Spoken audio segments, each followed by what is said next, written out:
Welcome to Verse of the Day. My name is Brandon Hathaway. I'm the preacher here at the Westside Church of Christ in Owensboro, Kentucky. And I want to thank you for joining me today as we open up the Bible and study the Word of God. Today we are in Matthew chapter 16, Matthew 16, and we're going to look at a few different verses as we go through this. But here Jesus questions his disciples, who do the people say that I am? And of course, some end up saying John the Baptist or Elijah or Elijah or just one of the prophets. And then he asks them, who do you say that I am? So Peter answers him in verse 16. Matthew 16, verse 16 says, And Simon Peter answered and said, You are the Christ, the Son of the living God. And so this is a big confession, a great confession that Peter makes, a confession that we all need to be willing to make. And then down in verse 18, upon that confession, Jesus says, And I say to you that you are Peter, and upon this rock I will build my church, and the gates of Hades will not overpower it. And so upon that great confession, that confession is the rock in which the Lord established his kingdom, that he built his church upon the fact of faith that Jesus Christ is the Son of God. And so you go at this great point, right? This great point of Peter, his confession, and upon that confession, Jesus making it clear, I'm going to build my church, the gates of Hades shall not prevail against it, the keys to the kingdom of heaven.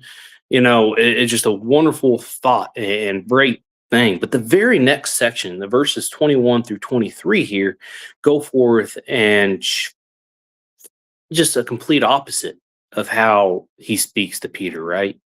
And so Jesus in verse 21 warns them of the things to come, of his death, of what he has to go through. And so verse 22, if you will, says, And Peter took him, Jesus, verse 22, and Peter took him aside, began to rebuke him. He began to rebuke Jesus, right? Or Messiah, the Christ, saying, God forbid it, Lord.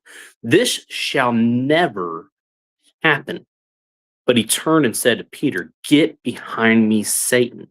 You are a stumbling block to me, for you are not setting your mind on God's intents, but man's. Interests, but man's. And so we take time to look at this. You go from one extreme to the other. Peter's great confession, you are the Son of God. Upon this confession, I will build my church.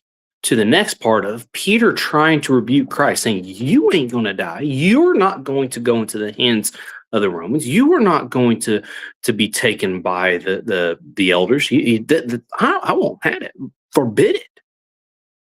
And so Jesus pulls him aside and says, Get behind me, Satan.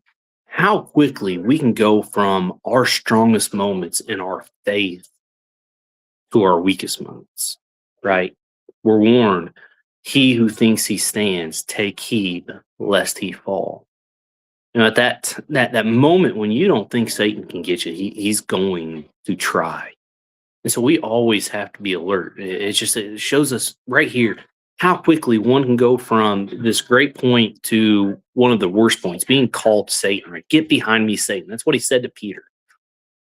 Satan had overtaken his heart because he was focused on his own will and not God's. We have to be alert at all times.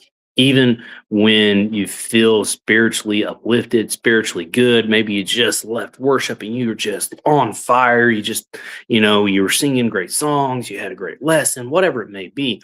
You studied on your own and you just prayed and now don't let Satan come in and pull you back down. Always be alert, always be praying, always be studying. Anyways, I want to thank you for joining me today. I hope everybody has a blessed day. And if the Lord is willing,